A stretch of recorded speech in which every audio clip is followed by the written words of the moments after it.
Si nous permettons que le cœur se remplisse de haine, nous allons amener une disgrâce sur notre vie et notre santé. Et le Seigneur t'ordonne de garder ton cœur par-dessus tout. Pour avoir pris cette décision, tu vas avoir des luttes. En pardonnant dans ta pensée et dans tes émotions d'avoir pris cette décision. Parce qu'aujourd'hui, tu viendras à l'autel et tu pardonneras. Mais peut-être que demain, en te rappelant la blessure qu'ils t'ont faite, la colère essaiera de revenir dans tes pensées. Tu dois maintenir ta décision de pardonner si tu veux garder ton cœur pur. Cuando tienes esa intimidad cerca de Él, el fuego no se puede extinguir. El fuego no se puede extinguir. Y así como Jesús sanó cuando estuvo sobre la tierra y ha sanado durante todo el tiempo desde que partió hasta este día, continuará sanando. Y yo te digo, si caminas con el Espíritu, oigan lo que el Espíritu Santo dice: haré maravillas que no han sido hechas en toda la tierra. Será cosa tremenda la que Dios hará contigo, la que Dios hará contigo. Quiero decirte, el Dios que está sobre tu vida es un Dios para el cual los imposibles no existen. No hay nada imposible para Dios. No hay nada imposible para Dios. No con ejército ni con fuerza, sino con mi espíritu, ha dicho Jehová de los ejércitos.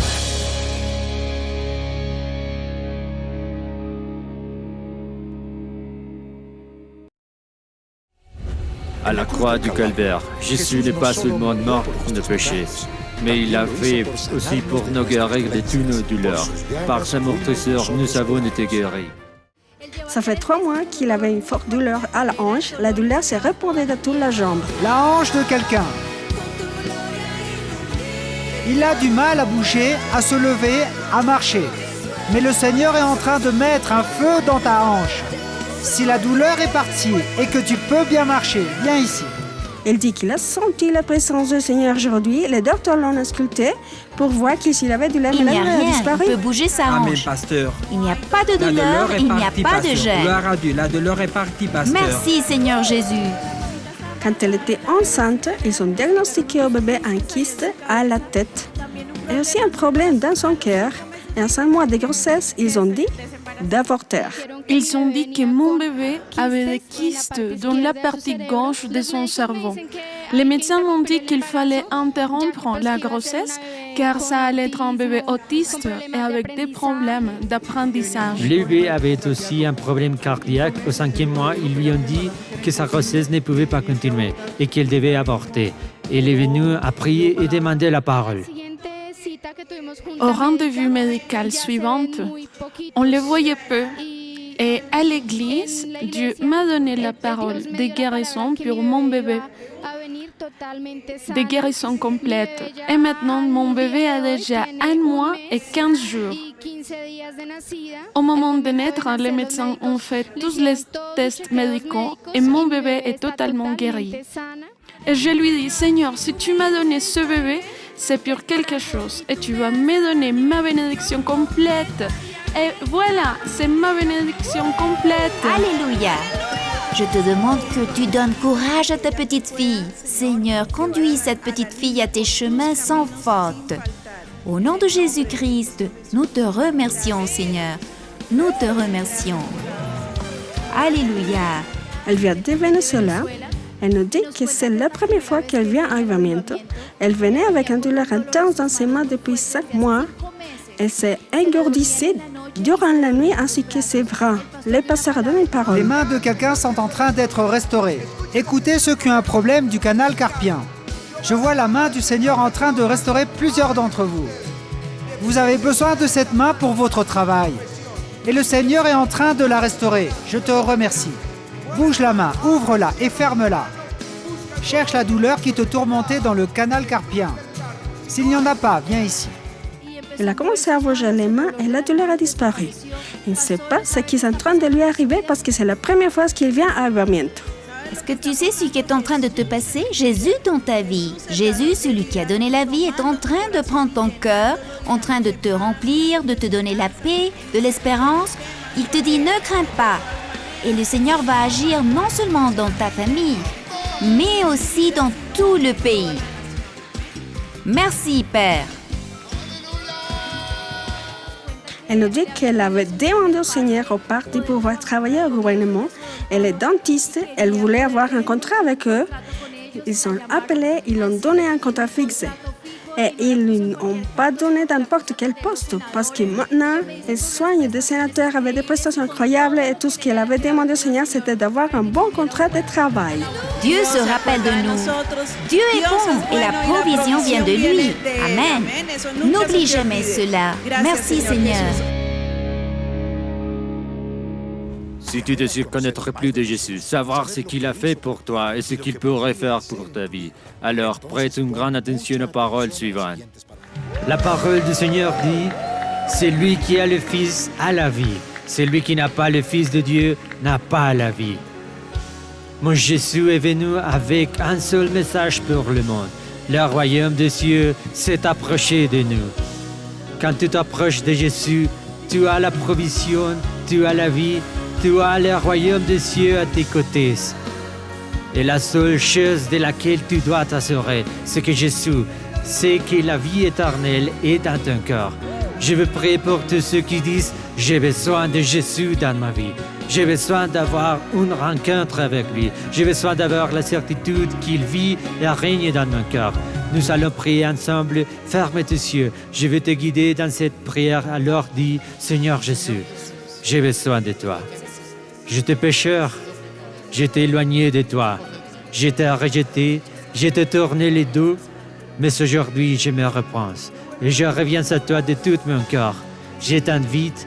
Je veux que tu sois mon Seigneur. Je veux que tu sois mon Sauveur. Lave-moi avec ton sang. Note mon nom dans le livre de la vie éternelle. Ne l'efface jamais. Aide-moi à être fidèle à toi et à ta parole pour le reste de mes jours. Au nom de Jésus, Amen et Amen. Donnons un fort applaudissement à Jésus.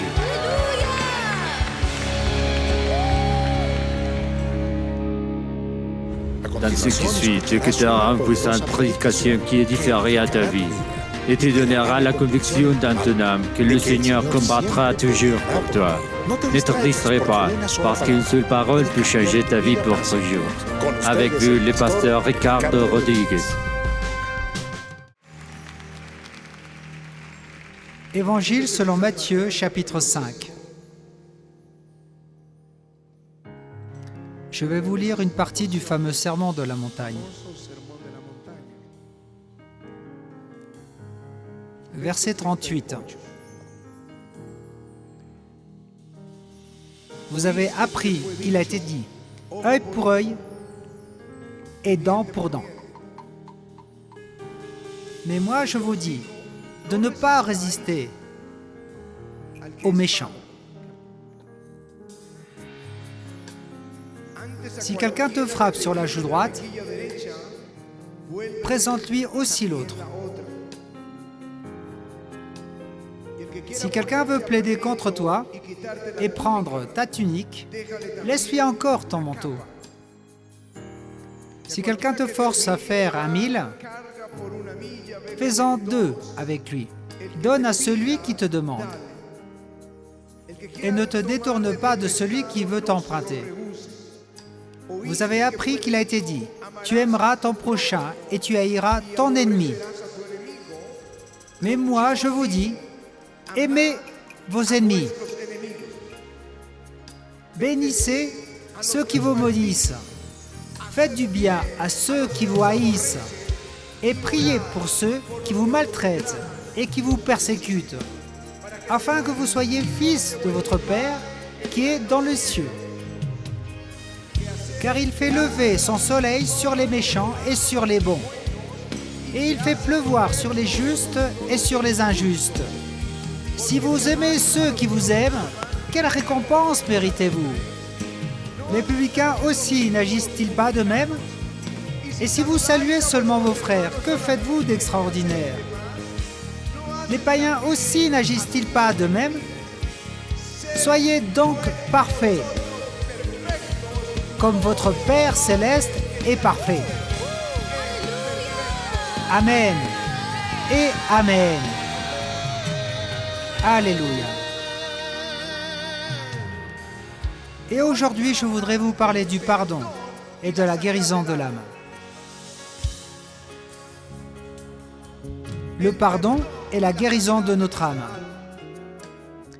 Le Seigneur nous veut en bonne santé spirituelle. Je ne sais pas si tu comprends le venin qui est la haine. Le venin pour l'âme et le venin pour le corps. Le Seigneur te veut sain. Il nous veut en bonne santé.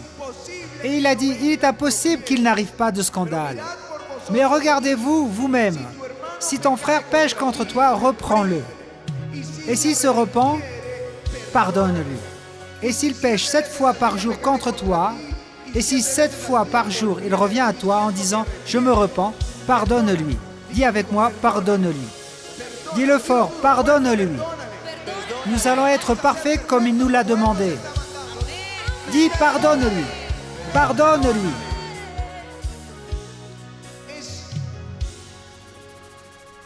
L'offense est une arme de Satan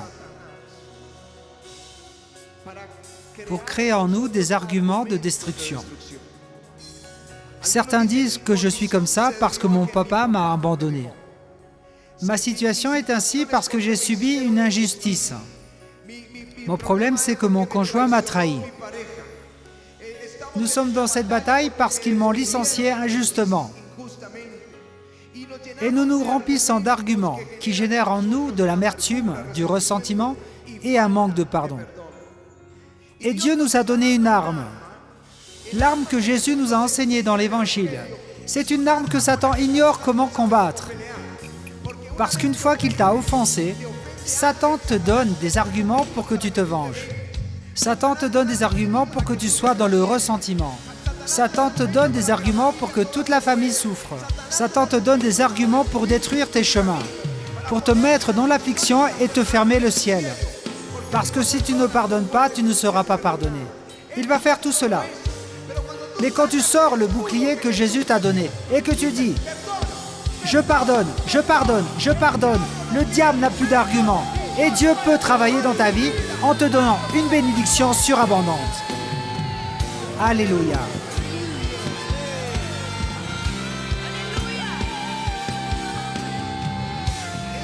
C'est une arme. C'est une arme de Satan. La haine est une arme de Satan, mais le pardon est une arme de Jésus. La victime devient encore plus victime. Quasi chaque fois qu'un couple se divorce, c'est souvent à cause de l'infidélité de l'un ou de l'autre. La victime termine derrière et l'offenseur devant. L'offenseur est parti avec une autre femme. Il a fondé une famille, il a progressé, prospéré, et la personne qui est victime, qui peut être un enfant de Dieu, il commence à sentir que tout se dégrade. La situation va mal, ensuite vient la maladie dans les os, les ulcères, un tas de choses qui s'ajoutent. Mais quelqu'un va dire, mais c'est une victime, pourquoi Dieu ne va pas lui faire justice? Parce qu'elle a ignoré un principe biblique. À l'offense, il faut donner une issue appelée pardon. Quand la personne pardonne, Dieu retourne les faits. Et celui qui a fait le mal commence à s'enfoncer. Et celui qui pardonne et bénit commence à aller de l'avant seulement.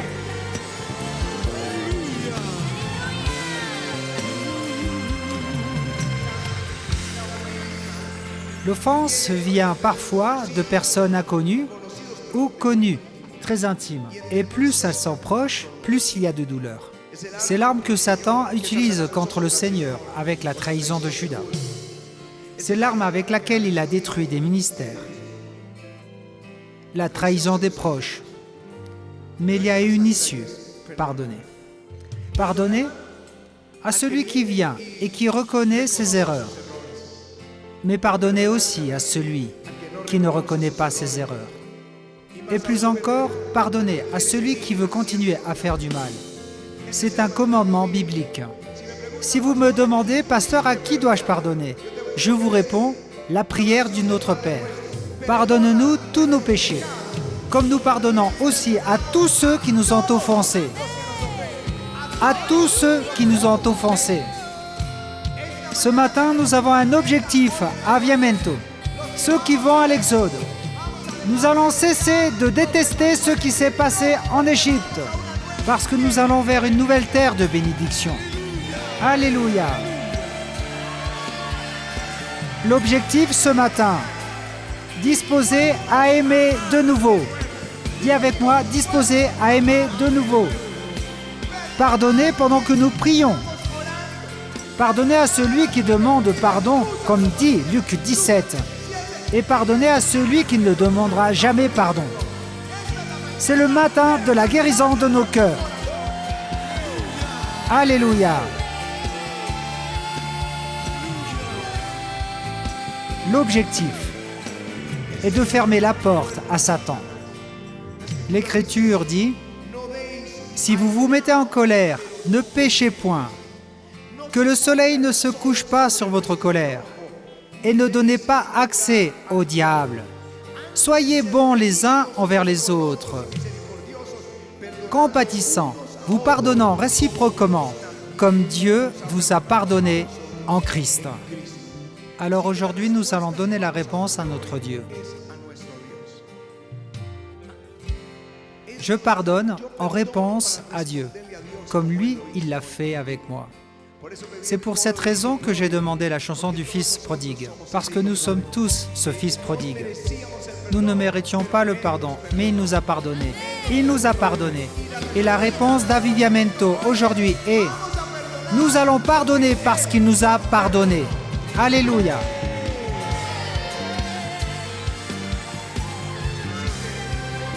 L'Écriture dit « Garde ton cœur plus que toute autre chose, car de lui viennent les sources de la vie. »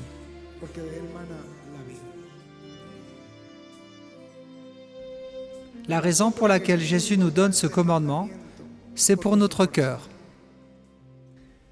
Si nous permettons que le cœur se remplisse de haine, nous allons amener une disgrâce sur notre vie et notre santé.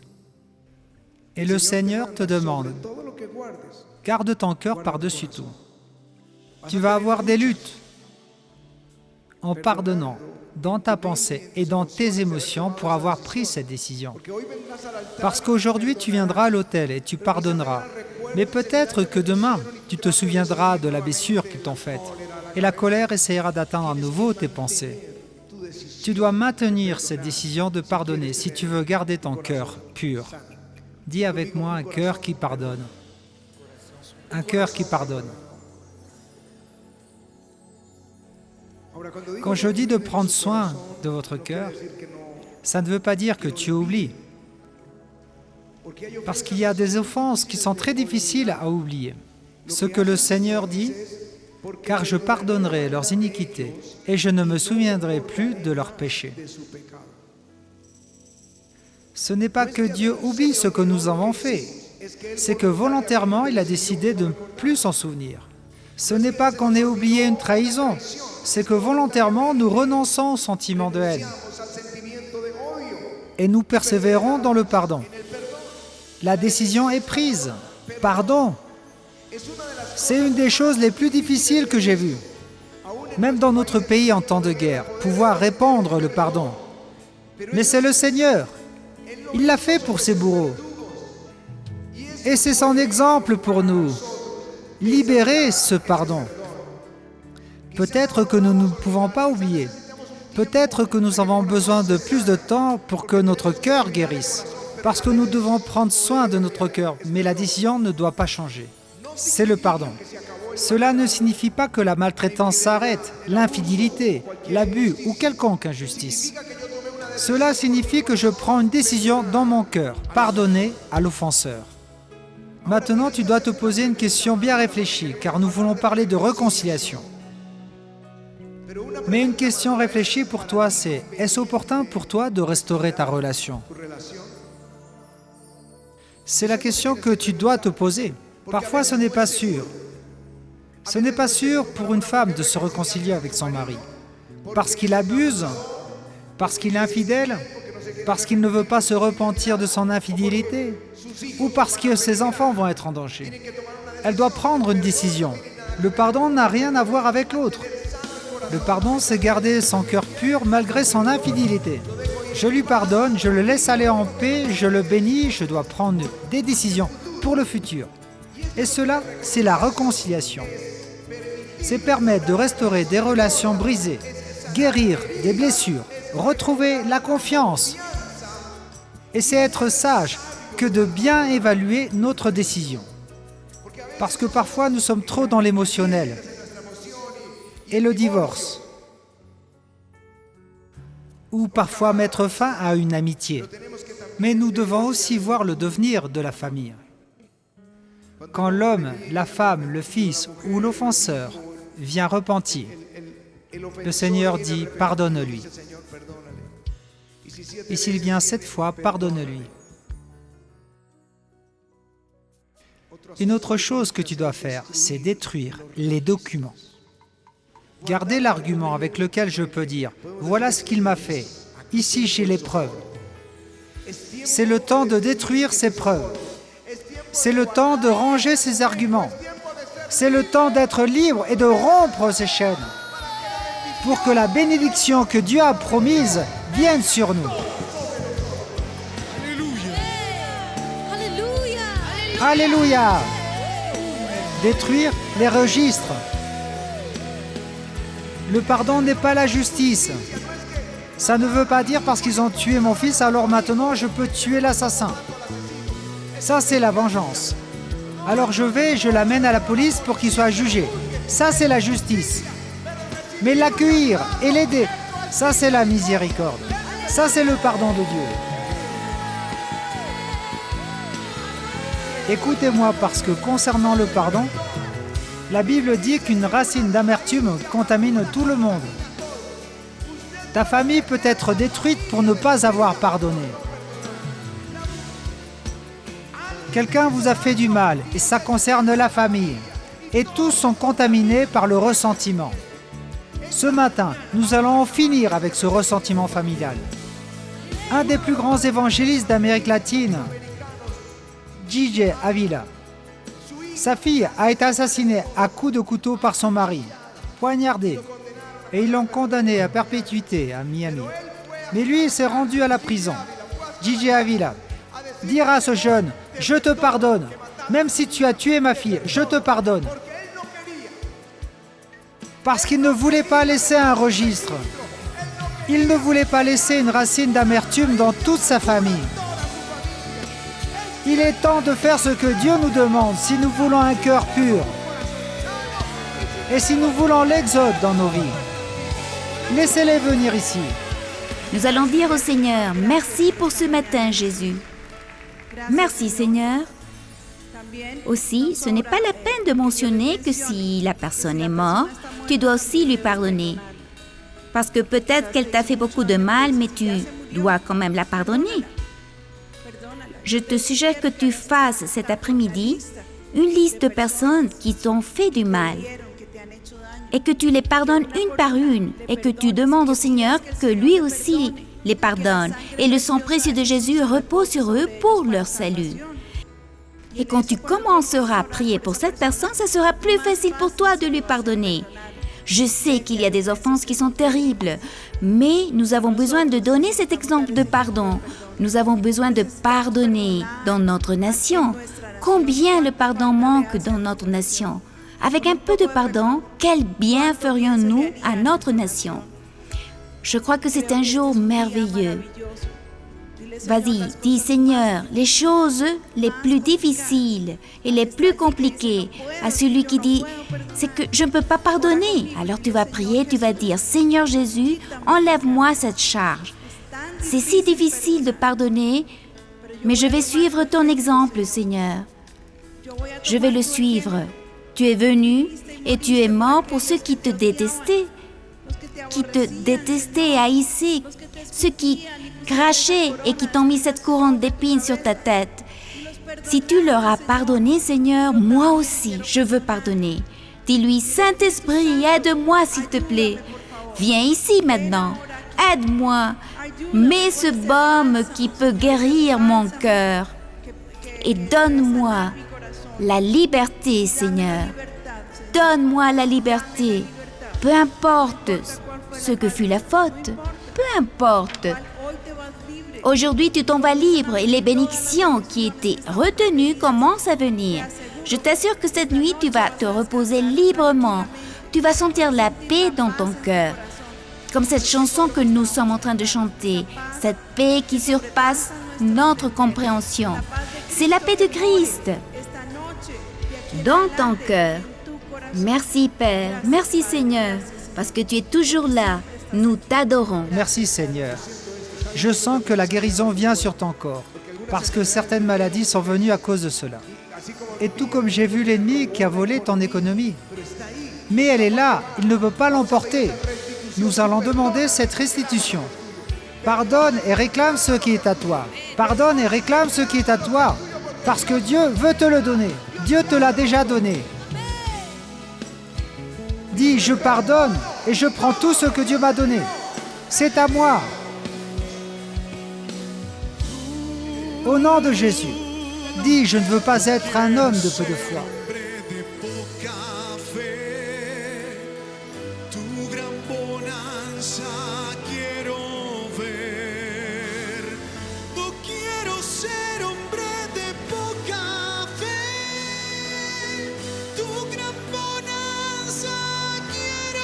Combien veulent voir cette bénédiction ?